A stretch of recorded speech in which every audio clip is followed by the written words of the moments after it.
Hey guys. So I kind of feel like a baby goat just born and trying to figure out how to walk.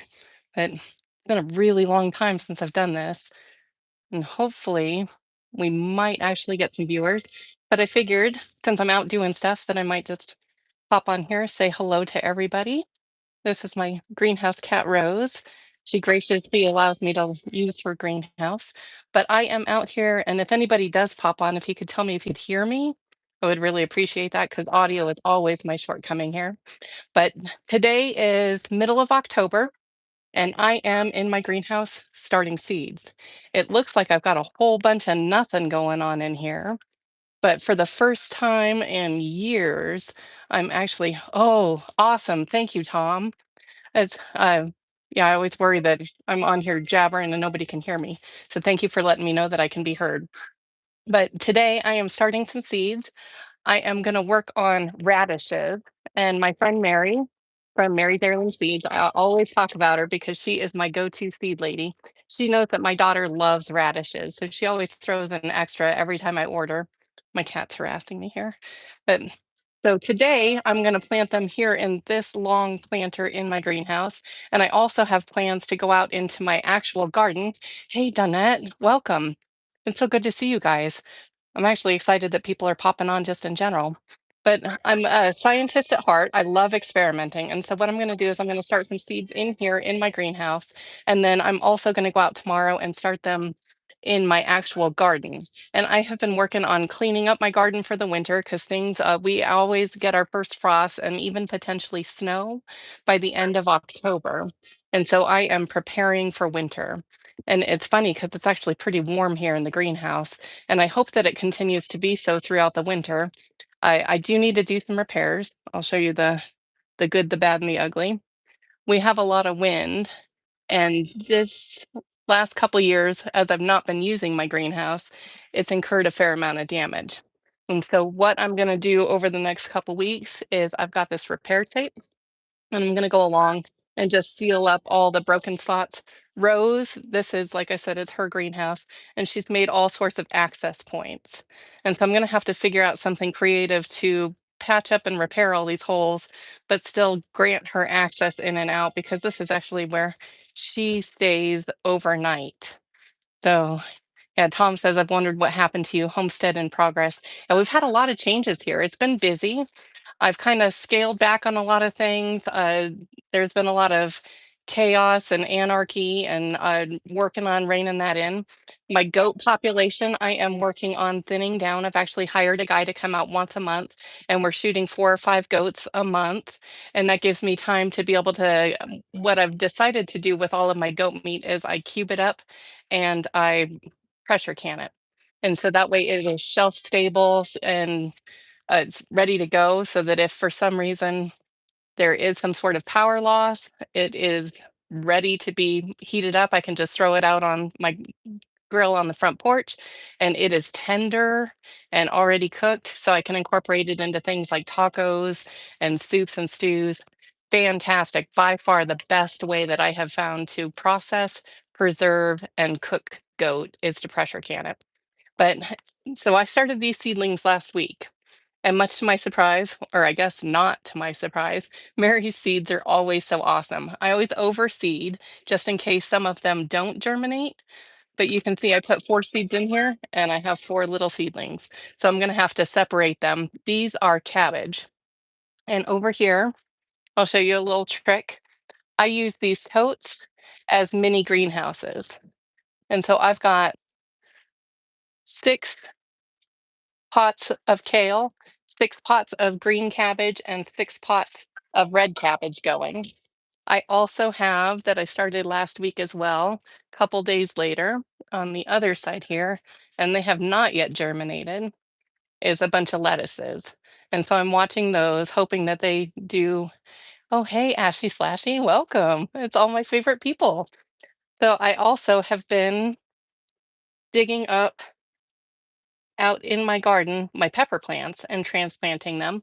Much to my surprise, none of them have experienced transplant shock. Can you guys see those? And they're all doing like surprisingly well.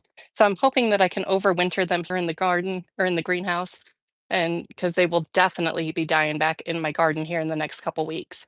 I also have a Meyer lemon tree that it's on my front porch and I'm gonna put it here in the greenhouse as well.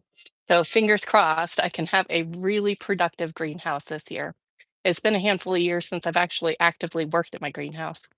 So today, I figured since I'm out here, I would bring you guys along for the brief adventure. I have to go into town in about 10 minutes, so I'm not going to be here very long. But I thought before I got started that I'd tell you guys a couple dad jokes, farm jokes, because it's Sunday fun day.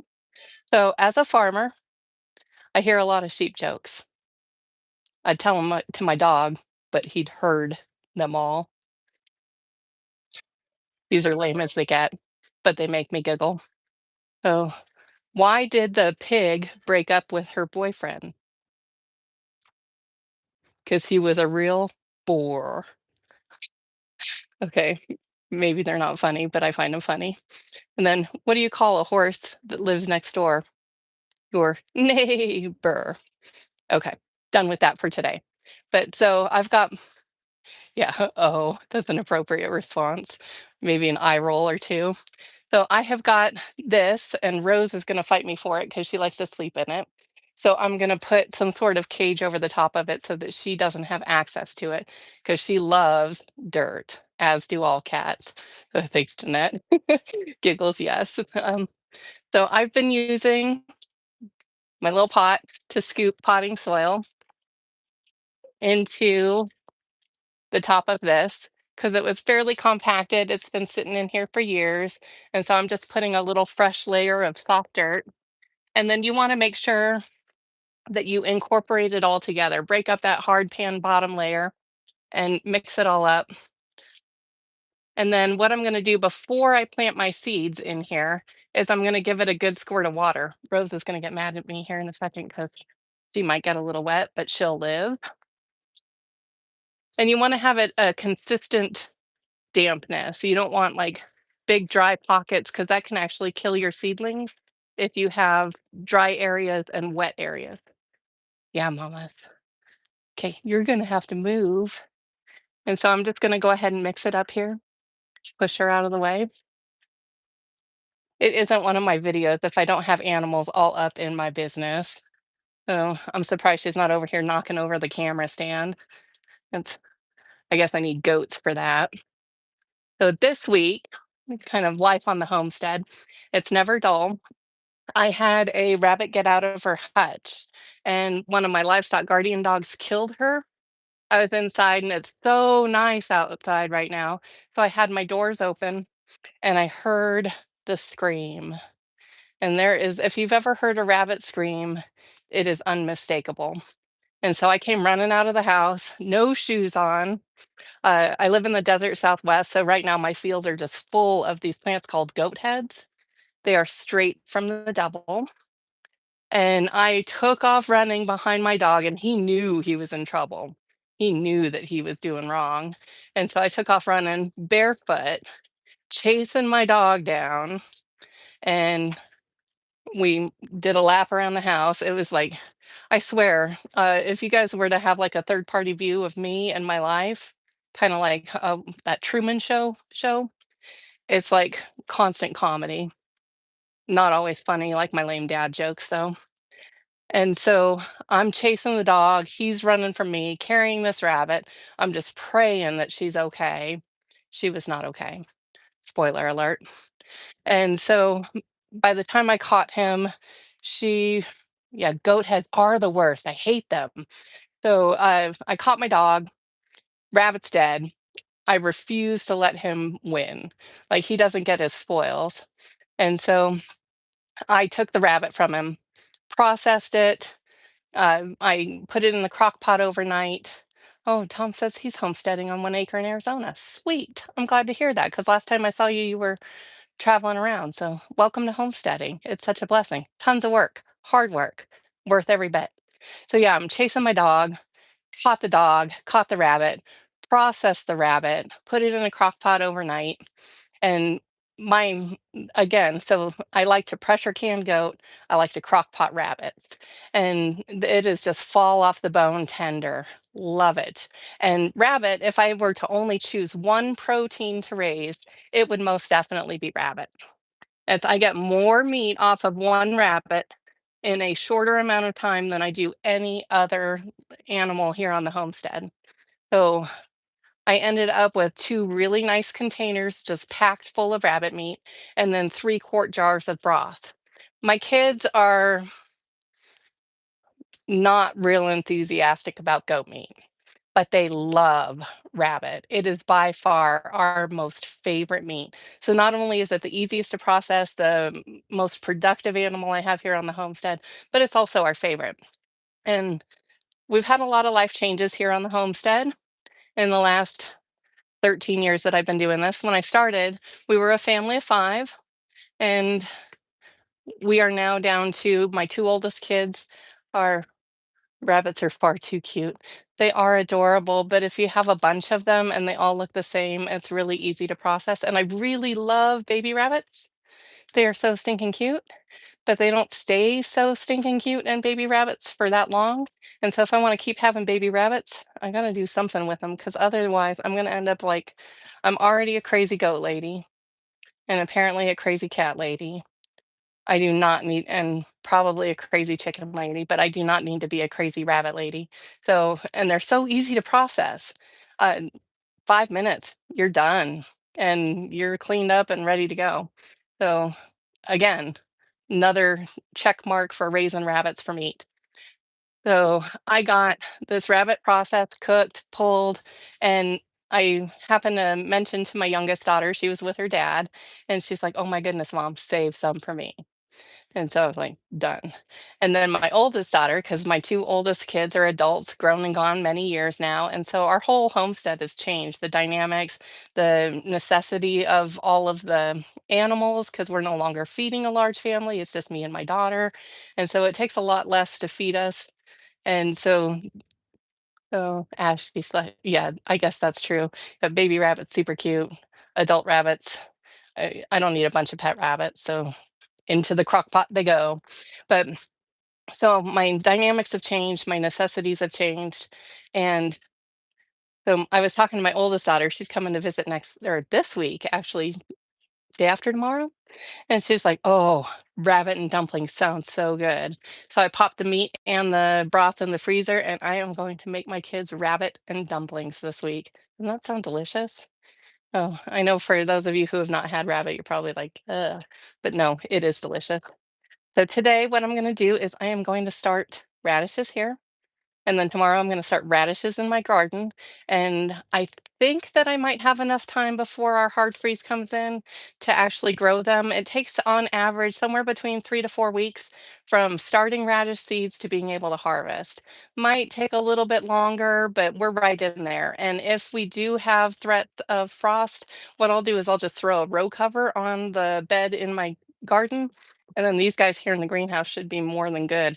I'm actually a little concerned that it might be too warm in here for them because they are a cool weather crop.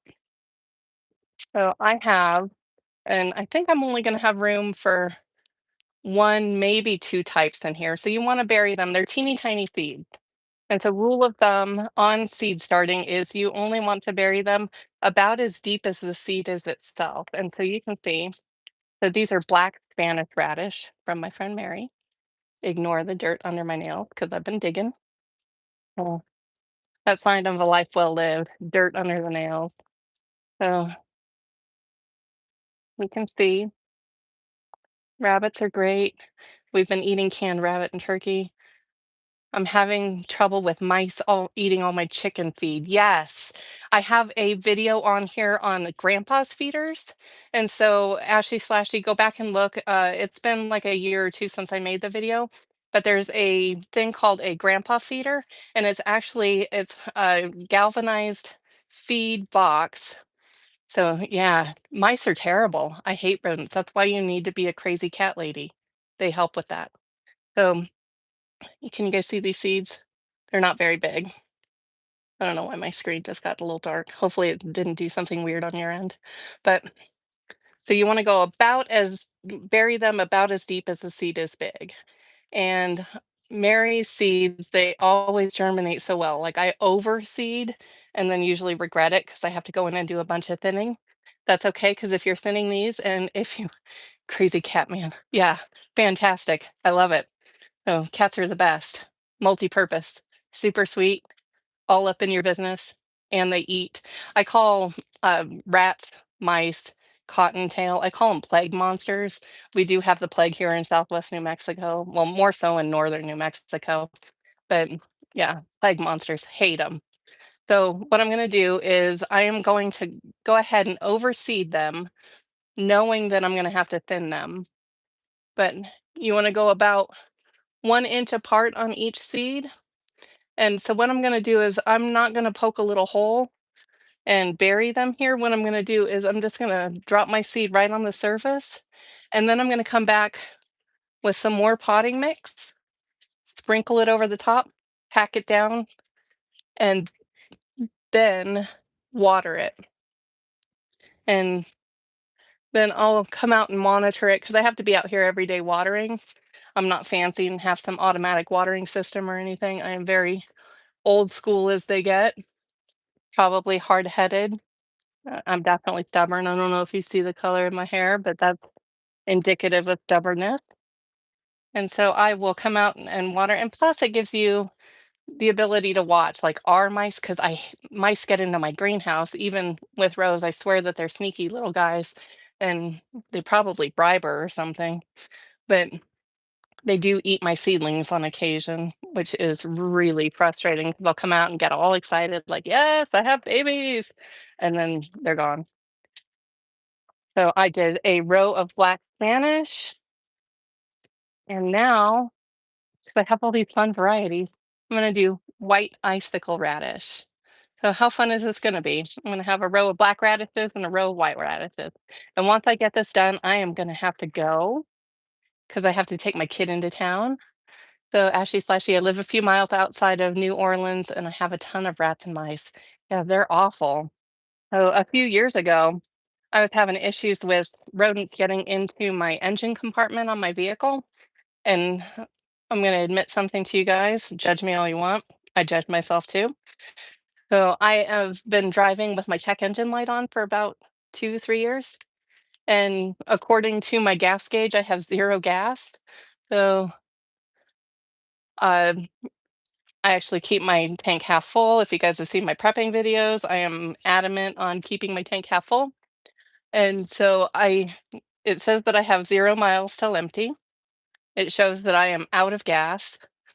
Get $500 in repairs. I wish. Oh my goodness. My first repair was $800. And because initially my check engine light came on, and I was like being a responsible adult and took it into the mechanic, and it was an $800 repair. And I kid you not, I got it home, and less than a week later, check engine light came on. And I was a little frustrated, but then my car died in my driveway. I think, yeah, Toyota covers their wires and soy. From what I understand, that's industry standard. And to be honest, I think it might be like one of those planned obsolescence things where they're like, oh, we're going to cover it in soy. And weird, we have all this rodent damage. Who would have thought? And so, uh, yeah, so my vehicle died in my driveway. I had to call a tow truck, take it into the mechanic. That one was $1,300 in repairs. So at this point, I'm a little frustrated, a lot frustrated. Repairs and better payments and full coverage. So, yeah. So, and then because life is just this way, about a week later, after the $1,300 repair, my now second repair, my check engine light came on. And I was like, no, I'm not doing this unless my vehicle dies in the driveway. I can learn to live with a check engine light. Probably not ideal, probably not responsible, don't really care. And so I am now, like I said, 2 or 3 years into driving with my check engine light. It's showing that I have no gas. My trip odometer works, and so I just reset it every time that I fill up with gas, and I know how big my tank is and how far I can go on it. And so I fill up at half a tank just knowing that I need it. Okay, so I've got all my seeds in here.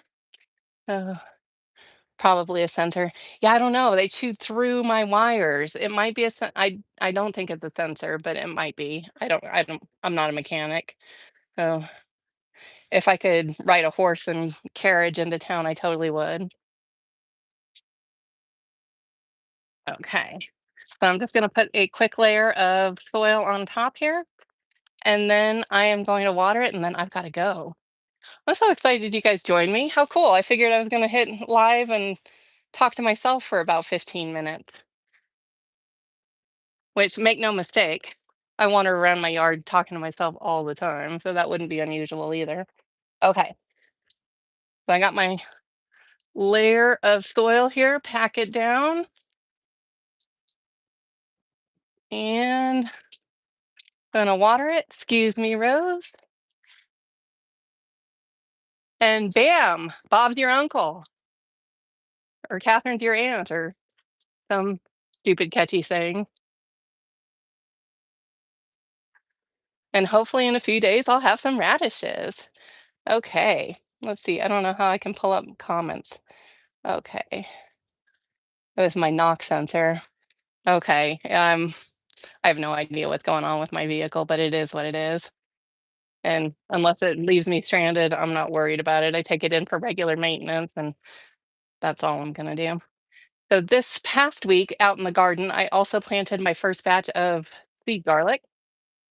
This week I'm gonna go out and plant my second batch. This one is I'm not even gonna attempt to say this name. Bogatire? I don't know. Who knows? So but it looked good. And Mary sent me a bag of elephant head garlic. So last week I planted the elephant head. This week I'm going to plant this.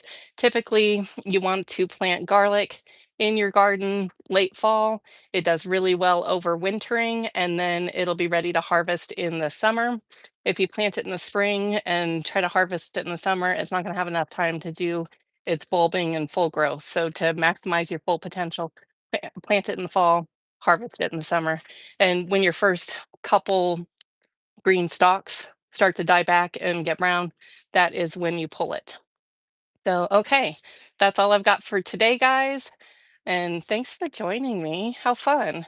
So, we will keep in touch and I'll see you later. Let's see if I can figure out how to get off of this. Maybe. Or maybe we're just stuck here forever. I don't know. Shoot. Okay, I think I need to remember to plant garlic this year. I bought them. Yeah, I'm really bad about buying it and then not planting it and then it turns to powder. So, yeah, plant it. Fantastic. It's such a great crop. Plus, it's got all sorts of medicinal properties, antimicrobial, antibacterial, antiviral, anti everything, and it just tastes really great. Okay, on that note, I think I'm going to press this X. Hopefully that gets me out of here, and we'll see you guys later. Thanks for joining me.